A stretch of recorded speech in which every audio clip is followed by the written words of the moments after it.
We question our daily position, seeking answers and definitions.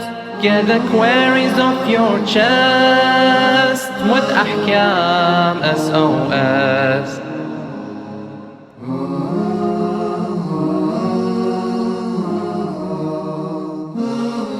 Assalamu alaikum wa rahmatullah wa barakatuh, and welcome to Ahkam SOS, the show that discusses Islamic duties and practices. We would like to first send our congratulations to the Imam of our time, may Allah hasten his reappearance, and also to the Muslim Ummah on the birth of Imam Hussein alayhi salam, and also for Imam Sajjad alayhi salam, and inshallah we'll be celebrating also the birth of Abu Fadil al-Abbas ibn Amir al-Mu'mineen, inshallah. 3 birthdays, one after the other, a day to be joyful, a day to commemorate and be gracious, and also to hopefully not eat too many sweets, but also to enjoy yourselves and indulge in celebrations. I'm your host tonight, Mohsin Shah, and joining me is Sheikh Ali Ma'ash. Assalamu alaikum, Sheikhna. Assalamu alaikum wa rahmatullah. Sheikhna, Imam Hussein, who the channel is also named after, a very, very prominent figure in Shia theology, and also amongst the Ahlul Bayt. Imam Hussein has his own special status. When we look at his brother Imam Hassan, we know from the rawayat and the narrations and the stories that he was named by Allah subhanahu wa ta'ala himself. What about Imam Hussein? Was he named by anyone in particular? Anything, special events in regard to his birth? Inshallah. A'udhu billahi as-sami' al-alim min ash-shaytan ar-rajim. Bismillahir rahmanir rahim. Alhamdulillahi rabbil alamin wa sallallahu ala Muhammadin wa alihi at-tayyibin at-tahirin wa la'natullahi ala a'da'ihim ajma'in. Of course, these two names, Al-Hasan and Hussein salamullah alayhima, are named by Allah Azza wa Jal through the angel Jibreel alayhi salam. And of course we have narrations with this regard about Imam Al-Hasan alayhi salam and Imam Al-Hussein salamullah alayhi. In the book of Bihar al-Anwar by Allama Majlisi rahmatullah alayhi, he narrates this hadith that the naming of Al-Hussein alayhi salam was from Allah Azza wa Jal. And they were of course unique names. We read in the narration that لما ولد الحسين عليه السلام, when Imam Hussein عليه السلام was born, أوحى الله عز وجل إلى جبرائيل, Allah revealed to Jibreel that أنه قد ولد لمحمد ابن صلى الله عليه وسلم, that a son was born to Muhammad صلى الله عليه وسلم. And see that Allah says Ibnun, son of Muhammad. We have numerous narrations that the hadith says Al-Hasan al-Hussein are my sons, Ibnai, or Ibnu Rasulullah. They are considered to be the sons of Rasulullah sallallahu alaihi wasallam. And that's why we say that the lineage goes back from Fatima to Rasulullah, Awlad Rasulullah, the Sayyids of Rasulullah sallallahu alaihi wasallam. It's an exception given to Fatima alayhi salam and Rasulullah sallallahu alaihi wasallam, that the lineage goes back from the Ahlul Bayt to Rasulullah sallallahu alaihi wasallam through their mother salamullah alayhim ajma'in. So yes, Allah tells Jibreel to tell the Holy Prophet the following words: فَهْبِطْ إِلَيْهِ فَهَنِّئْهُ. So descend and congratulate him and tell him the following: وَقُلْ لَهُ إِنَّ عَلِيًّا مِنْكَ بِمَنْزِلَةِ هَارُونَ مِنْ مُوسَى, that Ali to you is like Harun or Aaron to Musa alayhi salam. And we know that in the Holy Quran, Aaron or Harun to Musa is his wazir, as the Quran mentions, wazir, vicegerent, his khalifa when he went away from the Bani Israel. He was left with them as a vicegerent of Musa alayhi salam, that 40 less or more days. إن علي منك بمنزلة هارون من موسى فسمه باسم ابن هارون. So name him with the name of the son of Harun. The son of Harun, who was the Khalifa of Musa Likewise, name your son like the son of the Harun. قال فهبط جبرائيل عليه السلام فهنأه من الله تبارك وتعالى ثم قال. So Jibreel descends and he gives the glad tidings and the tahni'ah and the tabrik of Khushali and so forth.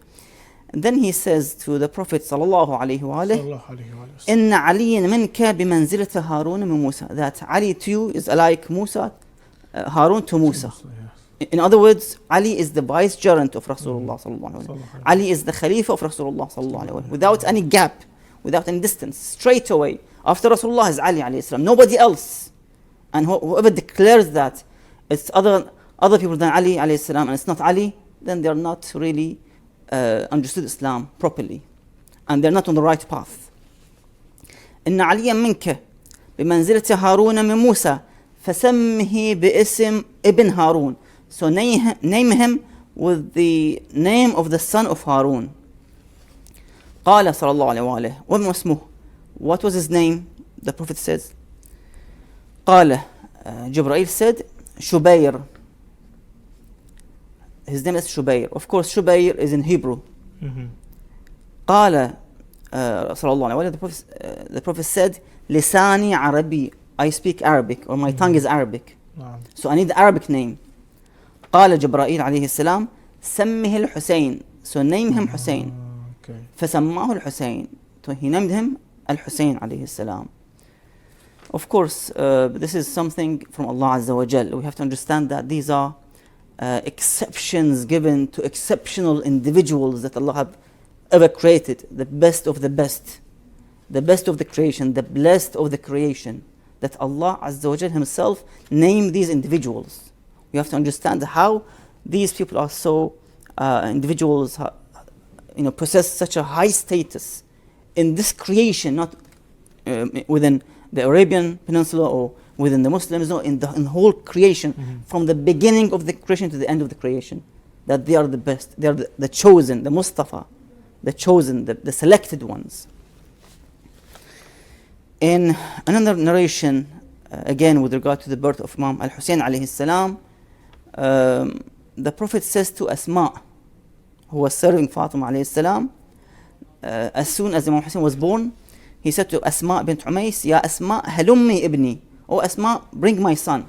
Ibni, my son. The Prophet considers Al-Hasan and Hussein his sons, not grandsons, his sons straight away. Halummi ibni, فدفعته إليه في خرقة بيضاء. So I brought Al-Hussein alayhi salam covered and wrapped with a white cloth. فأذن في أذنه اليمنى. So the Prophet sallallahu alayhi wa alayhi, he recited adhan in his right ear. وأقام في اليسرى, and he recited the أقامة on the left ears. ووضعه في حجره فبكى. Then he placed Al-Hussein alayhi salam on his lap and he started to cry. On his first day of birth, the Prophet cries on the musibat of Imam Hussein alayhi salam. قلت, Asma says to the Prophet, إنه ولد الساعة يا رسول الله. He was just born يا رسول الله. Why do you cry? The Prophet replied صلى الله عليه وآله تقتله الفئة الباغية من بعدي. The oppressive group will kill this child in future. لا أنالهم الله شفاعتي. May Allah not grant them my intercession.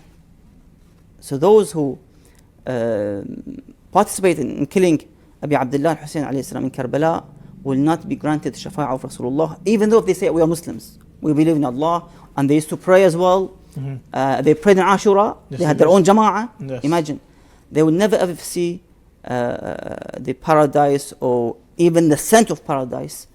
And of course they will be joining the oppressors in the deepest of the hellfire, na'udhu billah.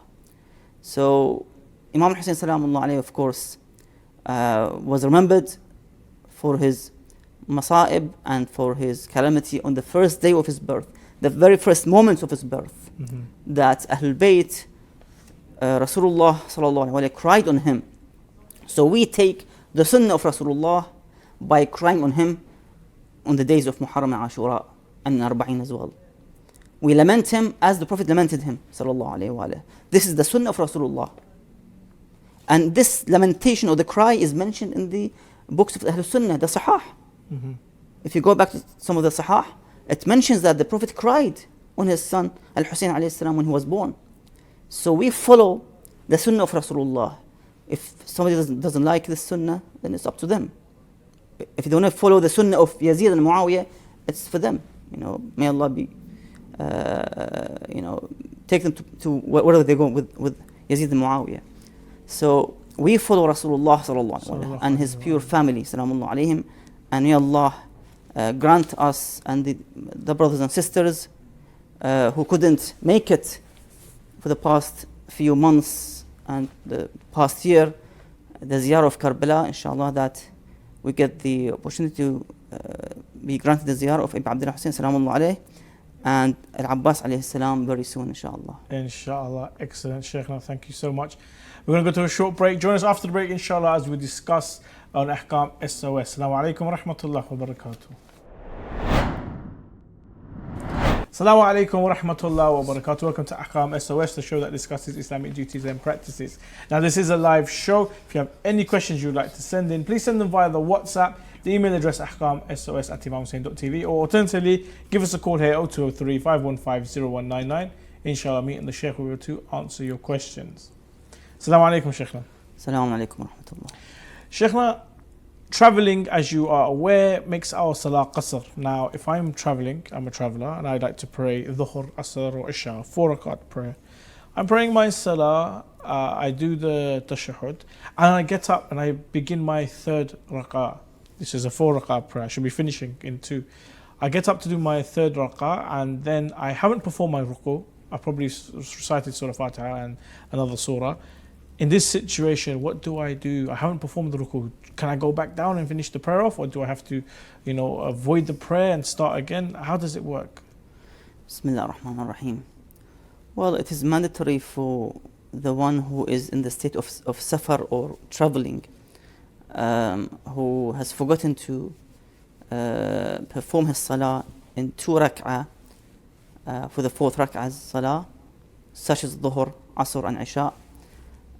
When he is on his 3rd rak'ah, assuming that he needs to is praying full salah, he needs to straight away sit down and perform the tashahhud and the taslim, and he ends the salah in the 2nd rak'ah, and then to perform 2 sajda of sahu for standing in the wrong position of the salah. For adding to the salah. There's some kind of addition to the salah. You have to fulfill this addition by praying or performing 2 sajda of sahu. Okay. Shaykhna, a question from one of our viewers, and that is, under which condition can a soldier in barracks perform salah in full? Basically, if the barracks becomes his normal hometown, let's say, he wants to stay there at least for 1 year, for example, and he wants to be there for let's say 1 month at least. So he goes there for continuous 1 month. It's not just like going on the weekends and coming back home. No, he stays there for 1 month at least, and he has the intention to stay, let's say, 1 year. In this situation, that place becomes his hometown, the place of residence, iqamah. In this case, he needs to pray full and also fast as well. So in this situation, of course, this individual needs to complete his salah and fast. Okay. Shaykhna, when traveling perpendicular, horizontal, upwards, downwards, or even diagonal directions, how does that affect our salah and our sawm? For example, going out into space or diving into the deep oceans.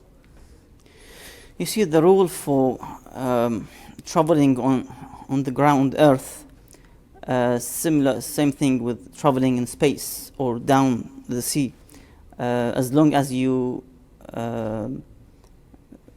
basically travel this distance of 22 kilometers return journey or more than that, So it doesn't matter if you travel by air or by sea, or you dive into the sea, for example. Whatever means that you travel, you have to basically break your fast and pray qasr, unless it becomes the place of residence. Let's say you want to stay on the moon for, let's say, I don't know how many months, or you want to stay, let's say, on the sea. You want to travel all around the world. Then of course that becomes your residence, or at least, let's say, place of work, that you work on the ship, for example. So in this situation, the salah becomes full, and you have to fast as well. Otherwise, if it's just a travel, then of course you have to break your fast and pray qasr. Shaykhna, a question from one of our viewers, and that is, if a child extracts a mineral or uncovers a treasure trove, who is responsible to pay the khums on these possessions? Of course, the one who is responsible on the children is the guardian or the parents.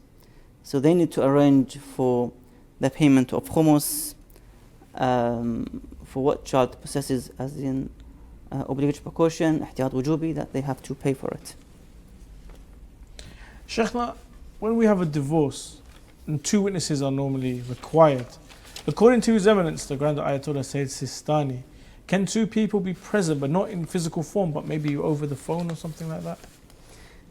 Basically, Ayatollah Sistani mentions that it is not correct to perform such divorce unless the witnesses are actually present in that divorce meeting.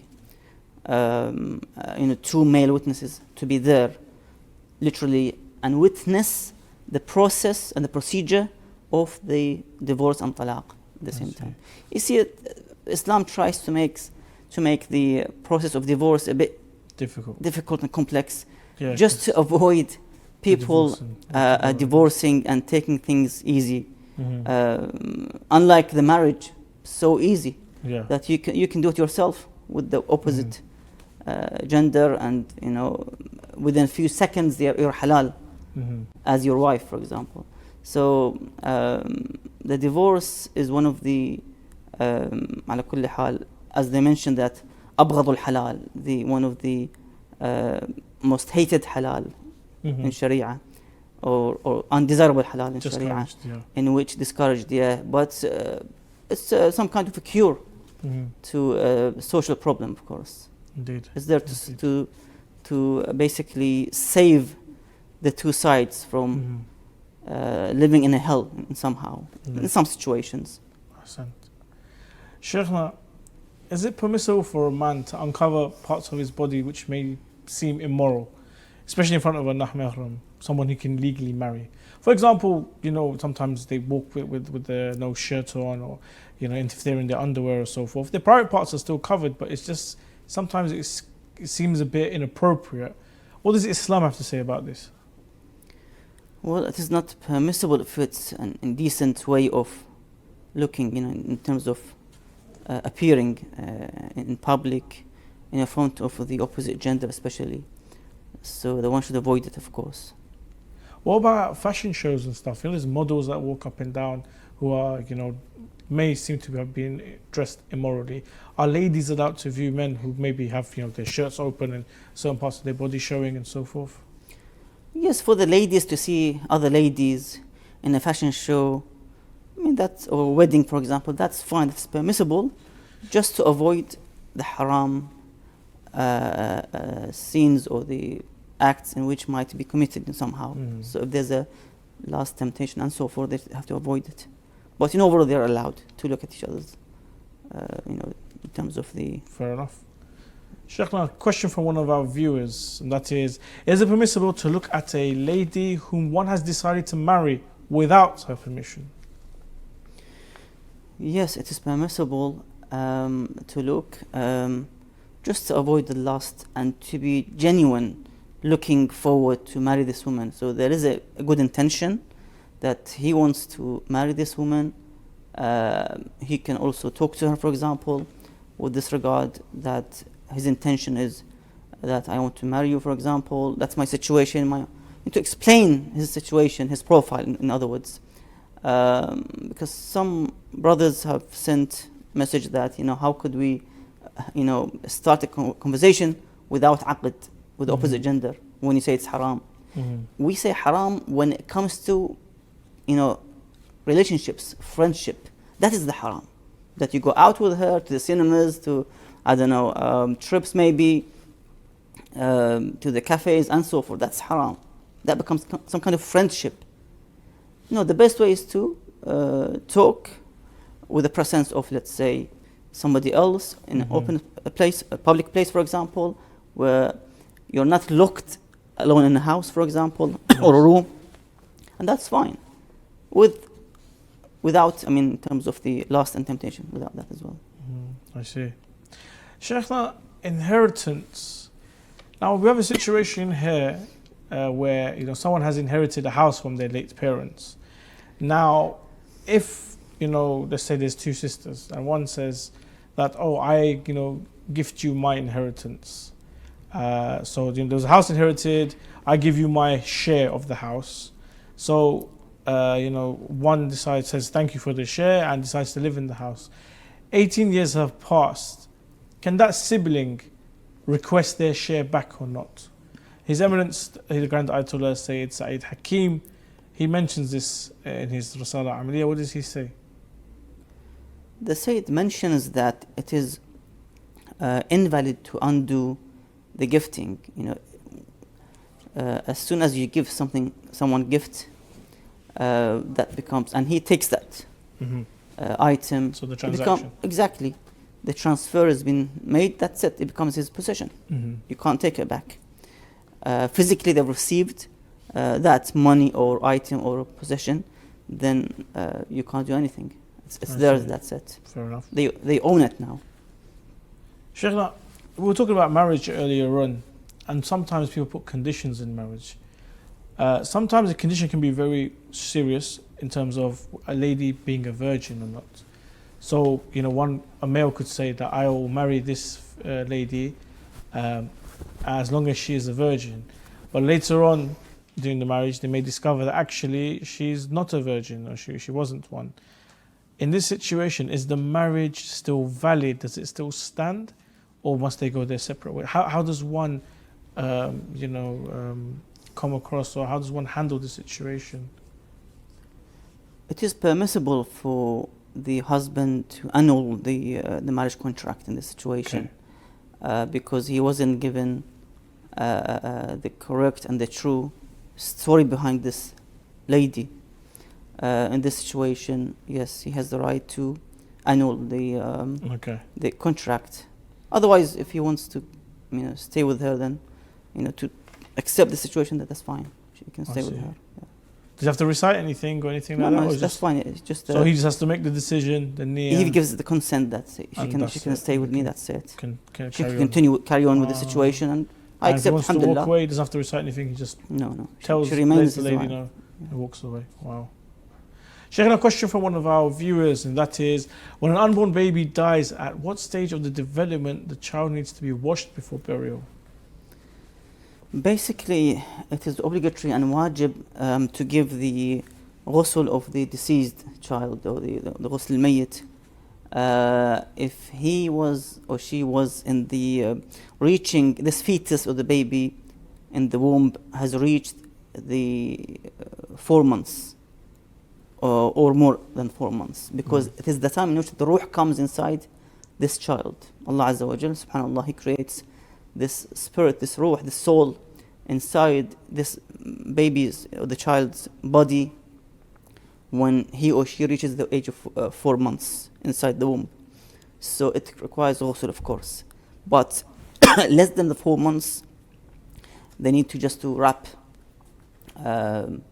this body and bury it without ghusl.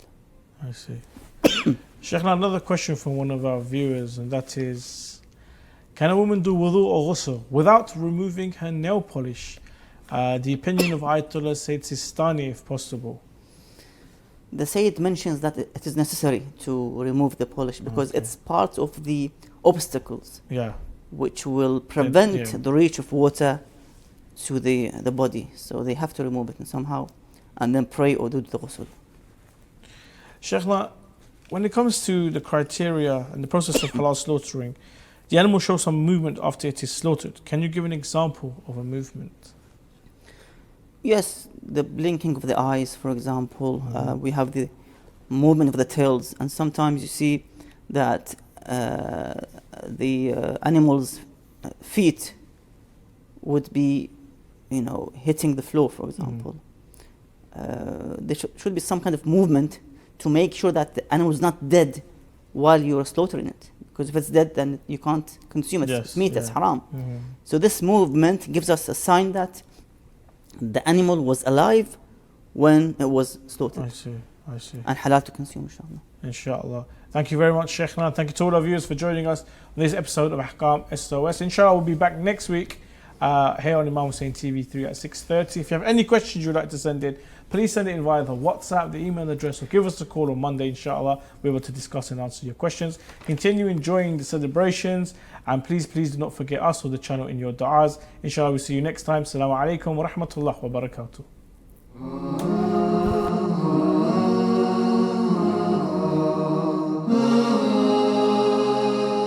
We question our daily position, seeking answers and definitions. Get the queries off your chest with Ahkam SOS.